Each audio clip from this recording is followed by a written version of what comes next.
প্রিয় দর্শক, প্রীতি নিন, শুভেচ্ছা নিন। আপনাদের সামনে হাজির হয়েছি আমি একা নয়, দ্বৈতভাবে। আমার সঙ্গে মুখোমুখি হয়েছেন আজকে মনোজ দাস বলছি। 17ই নভেম্বর বাংলাদেশে কি হবে? দুটো খুব বড় ঘটনা ঘটার সম্ভাবনা ওই দিনে। একটি ঘটনা হলো আন্তর্জাতিক অপরাধ ট্রাইব্যুনাল ওই দিন শেখ হাসিনা সহ অন্যান্য আওয়ামী লীগ নেতাদের বিচারের রায় দেবে। আর দ্বিতীয় ঘটনা হলো এই বিচার প্রক্রিয়ার বিরুদ্ধে জনজীবন স্তব্ধ করে দেওয়ার ডাক দিয়েছে আওয়ামী লীগ শাটডাউনের মাধ্যমে। এবার ওই 13ই নভেম্বরের মতো যে যার ঘরের মধ্যে থেকে লকডাউন করবেন না, রাস্তায় নেমে সব বন্ধ করে দেবেন শাটডাউনের মধ্য দিয়ে। দুটো ঘটনাই বিচ্ছিন্ন নয়, একে অপরের সঙ্গে গভীরভাবে সম্পর্কিত। বিচার প্রক্রিয়া রায় দেওয়ার সময় দেশের পরিস্থিতি যদি 9 মাস আগের ওই 9 ফেব্রুয়ারির মতো হতো, অর্থাৎ আন্তর্জাতিক ক্রাইম ট্রাইব্যুনালের সংশোধিত অধ্যাদেশ জারির দিন দেশের যে রাজনৈতিক পরিস্থিতি ছিল সেরকম যদি থাকতো, তাহলে বিচারের রায় তা সে যাই হোক, মৃত্যুদণ্ড হোক আর যাবজ্জীবন হোক কি অন্য যা খুশি হোক না কেন, সে নিয়ে চিন্তার কিছু ছিল না। কিন্তু ফেব্রুয়ারি থেকে এই নভেম্বরের মাঝামাঝি সময়, এই কমাসে দেশে ইউনূস সরকার ও সেই সরকারের প্রতি সমর্থনের পারদ নামতে নামতে এমন জায়গায় পৌঁছেছে এবং বিপরীতে আওয়ামী লীগের প্রতি মানুষের সমর্থন এবং সেই সমর্থন প্রকাশ্যে জাহির করার সাহস মানুষের এত বেড়ে গেছে যে শেখ হাসিনা এবং তার সহযোগীদের বিচারে মৃত্যুদণ্ড বা বড় রকমের কোনো শাস্তির ঘোষণা করার সাহস বা ক্ষমতা ইউনূস সরকারের আদৌ আছে কি না, সেটা নিয়ে যেমন বাংলাদেশে তেমন বাংলাদেশের বাইরে আন্তর্জাতিক দুনিয়ায় কিন্তু ব্যাপক প্রশ্ন উঠে গেছে। কেন উঠেছে প্রশ্ন, সেটা বিচার করে দেখা যাক এবং সেই বিচারের প্রেক্ষিতে এটাও দেখব যে শেখ হাসিনা এবং তার সহযোগীদের কি শাস্তি দিতে পারে ইন্টারন্যাশনাল ক্রাইম ট্রাইব্যুনাল বা আন্তর্জাতিক অপরাধ আদালত। আন্তর্জাতিকভাবে এই অপরাধ ট্রাইব্যুনালে শেখ হাসিনার বিচার নিয়ে যে অভিযোগগুলো উঠেছে সেগুলি হলো, মানে যে এই বিচার অবৈধ, এই ব্যাপারে যে অভিযোগগুলো উঠেছে সেগুলো কোন কোন ভিত্তিতে একটু বলে নিই। প্রথমত 1971-এর যুদ্ধ অপরাধীদের বিচারের জন্য গঠিত ট্রাইব্যুনালের অধিকারের সীমা যেভাবে বাড়িয়ে 2024-এর সরকার বিরোধী আন্দোলনকে এর এখতিয়ারে আনা হয়েছে, সেটা আন্তর্জাতিক ট্রাইব্যুনাল গঠনের সব রকম আইনের বিরোধী। দ্বিতীয়ত, দেশে যখন পার্লামেন্ট ভেঙে দেওয়া হয়েছে, পার্লামেন্ট নেই, কোনো নির্বাচিত সরকার যখন নেই দেশে, তখন যেভাবে রাষ্ট্রপতিকে দিয়ে এই অধ্যাদেশ জারি করা হয়েছে সেটা সংবিধান বিরুদ্ধ শুধু নয়, প্রচলিত সমস্ত আইন কানুনের বিরুদ্ধে। এজন্যেই আন্তর্জাতিক মানবাধিকার সংস্থা, বিভিন্ন সংস্থা এবং আইনজীবীরা ইউনূস সরকারের এই কাজের আইনি ন্যায্যতা সম্পর্কে উল্লেখযোগ্য উদ্বেগ উত্থাপন করেছেন। ব্রিটিশ আইন সংস্থা ডাউটি স্ট্রিট চেম্বার্সের স্টিভেন পাওয়েলস কেসি এবং তাতিয়ানা ইটোয়েল, তারা সংযুক্ত জাতিসংঘে একটি জরুরি আবেদন দিয়েছেন যাতে হাসিনার বিচার রাজনৈতিক প্রতিশোধের পরিবেশে পরিচালিত হচ্ছে বলে অভিযোগ করা হয়েছে। তারা বলেছেন এটা বিচার নয়, এটা আইন নয়, এটা প্রতিশোধ নেওয়া। তারা যুক্তি দেন যে আইনি আদালতে নির্বাচিত জনগণের ম্যান্ডেট ছাড়াই একটি অনির্বাচিত অন্তর্বর্তী সরকারের অধীনে এরা কাজ করছে।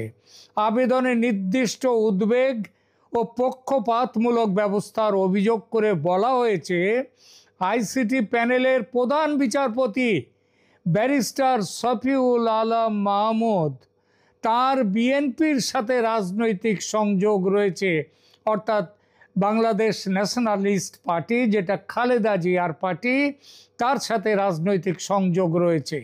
এবং বেঞ্চের নিয়োগের আগে, অর্থাৎ তিনি এই বেঞ্চের প্রধান হওয়ার আগে কোনো বিচারিক অভিজ্ঞতা তার নেই।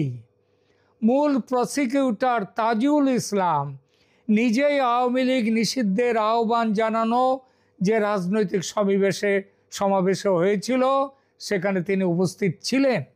শুধু তাই নয়, তিনি জামায়াতের যুদ্ধ অপরাধীদের কৌশলী ছিলেন। সুতরাং এই বিচার কতটা নিরপেক্ষ সেটা নিয়ে বড় প্রশ্ন।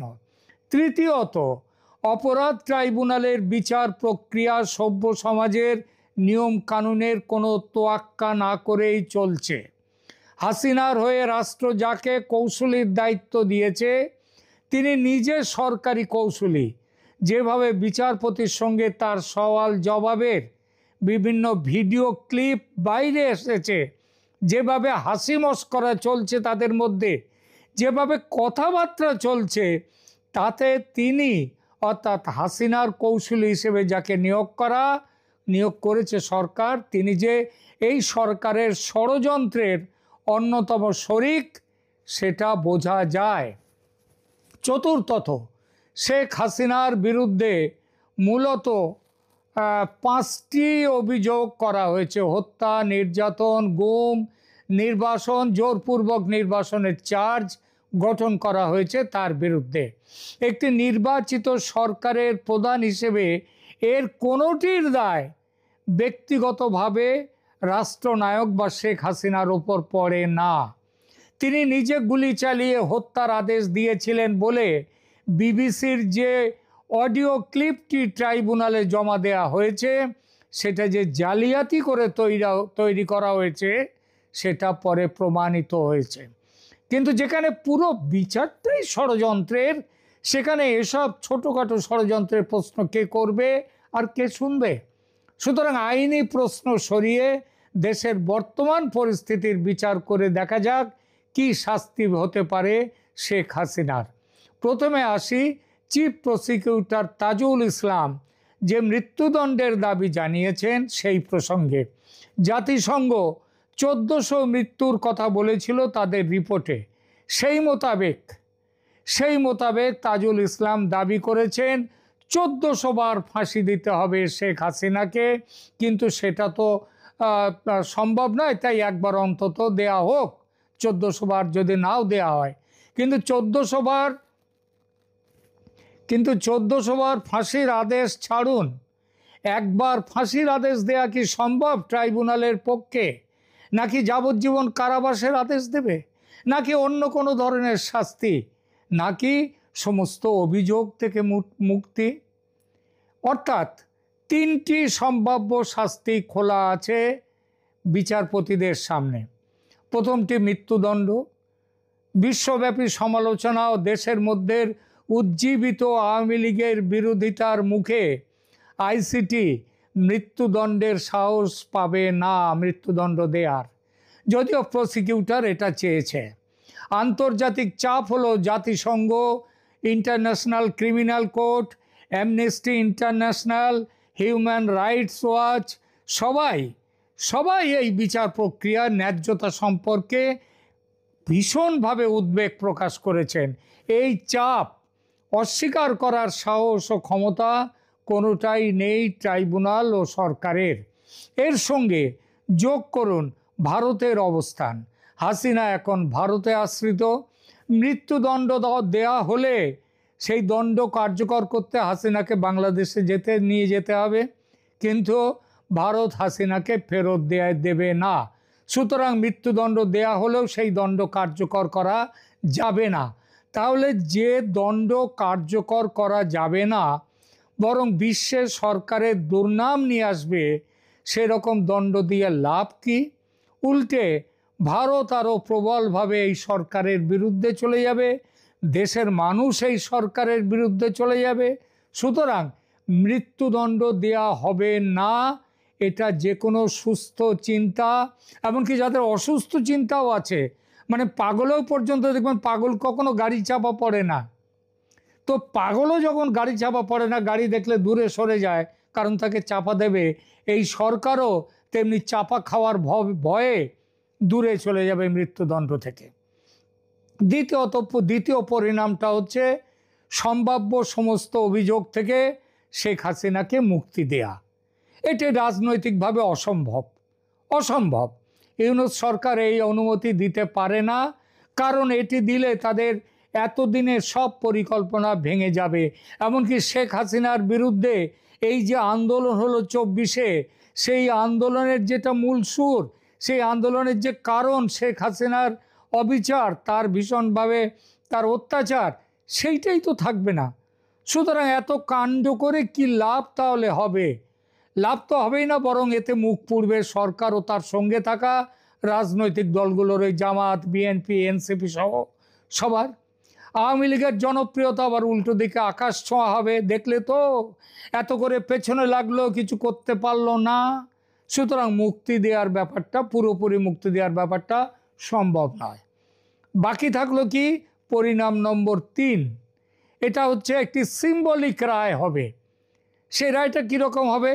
রাজনৈতিক নিষেধাজ্ঞা দেওয়া হবে হাসিনার ওপরে। এখানেই এইটাই হচ্ছে সবথেকে প্রাসঙ্গিক। আইসিটি সম্ভবত ঘোষণা করবে যে হাসিনা এবং ওই নেতারা দোষী, সুতরাং তারা ভোটে দাঁড়াতে পারবে না, তাদের আজীবন বা দীর্ঘমেয়াদী কারাদণ্ড দেয়া যেতে পারে, যেগুলো মৃত্যুদণ্ড নয়, এবং এটা না দিয়ে তাদেরকে কারাদণ্ড দিতে পারে এবং বলে দিতে পারে যে তারা জীবনকালে তারা নির্বাচনী নিষেধাজ্ঞা জারি থাকবে তাদের ওপর, তারা নির্বাচনে অংশগ্রহণ করতে পারবে না, এটা দিতে পারে। এই তৃতীয় পরিণামটি সবার জন্যে কাজ করে। যেমন ধরুন, ইউনূস সরকারের জন্য এটা কি করবে? সরকার বলতে পারবে তারা ন্যায় বিচার প্রদান করেছে, আইনের প্রতি দায়বদ্ধতা দেখিয়েছে, সুতরাং তাদেরকে সেভাবে সমালোচনা করা যাবে না। দ্বিতীয়ত, আওয়ামী লীগের জন্য এটা কি করতে পারে? মৃত্যুদণ্ডের বদলে রাজনীতি থেকে দীর্ঘমেয়াদী নির্বাসন যদি দেওয়াও হয়, সেটা অনেক বেশি গ্রহণযোগ্য মেরে ফেলার থেকে। যদিও মারতে পারবে না, কারণ তারা তো আছেন ভারতে, তাদের তো মেরে ফেলতে গেলে তো বাংলাদেশে নিয়ে যেতে হবে, কে নিয়ে যাবে? ততদিন তো এই সরকারও থাকবে না। আর হাসিনা নিজে নির্বাচনে দাঁড়াতে না পারলেও, ধরা যাক সামনের ফেব্রুয়ারিতে ভোটে আওয়ামী লীগের ওপর থেকে নিষেধাজ্ঞা তুলে নেওয়া হলো, যেটা হবেও, এবং কিন্তু এই রায়ে রায়ে যদি বলা হয় যে হাসিনা এখানে নির্বাচনে দাঁড়াতে পারবেন না, কিংবা তার দলের ওই লোকরা, নেতারা, তার দল প্রতিদ্বন্দ্বিতা করতে পারবে। ধরা যাক প্রতিদ্বন্দ্বিতা করলো আওয়ামী লীগ, সেখানে হাসিনা যাবেন, শেখ হাসিনা এবং এই নেতারা সবাই যাবেন, সবাই গিয়ে প্রচার করবেন দলের হয়ে, এবং নির্বাচনের সাফল্য পেয়ে মন্ত্রী সভা গঠনের সুযোগ যদি পায় দল, এবং সেটা পাওয়ার সম্ভাবনাই বেশি, এবং সুযোগ পেয়েই তারা শেখ হাসিনাকেই প্রধানমন্ত্রী নির্বাচন করলো এবং বলল যে তিনি তারপরে তাদের মধ্যে কেউ একজন পদত্যাগ করে সেই আসন থেকে তিনি দাঁড়িয়ে গেলেন, ভোটে জিতে গেলেন। আর মন্ত্রিসভা গঠনের পর এই ট্রাইব্যুনালের অধ্যাদেশকে অবৈধ বলে বাতিল করা এবং তার রায়কে, যে রায় দেবে সেই রায়কে ডাস্টবিনে ফেলে দেয়া আদৌ কিছু অবাস্তব ভাবনা নয়। আর এই রায় কিন্তু ভারতের জন্যও গ্রহণযোগ্য, কারণ হাসিনার ক্ষমতায় ফেরা সময়ের অপেক্ষা মাত্র। আন্তর্জাতিক সম্প্রদায় তাদের কাছেও এটা গ্রহণযোগ্য হবে, তারাও বলবে হ্যাঁ ঠিক আছে, বিচার হয়েছে, কারণ তারা তো এর আগে বলেছিল হাসিনা অনেক অত্যাচার করেছেন দেশের মানুষের ওপর, সুতরাং তারাও একটা মুখ পেয়ে যাবেন, তারা বলবেন হ্যাঁ তিনি অত্যাচার করেছেন, কিন্তু এই সরকার তার উপরে কোনো প্রতিশোধমূলক ব্যবস্থা নেয়নি, বরং তাকে ন্যায্য বিচার প্রক্রিয়ার মধ্যে নিয়ে এসছে, এবং সেই জন্যে মৃত্যুদণ্ড না দিয়ে যদি তাদেরকে অন্য কোনো দণ্ড দেয়া যায়, তাহলে সেটা আন্তর্জাতিক মানদণ্ড রক্ষা করা হবে, তাদের খুশির কারণ হবে।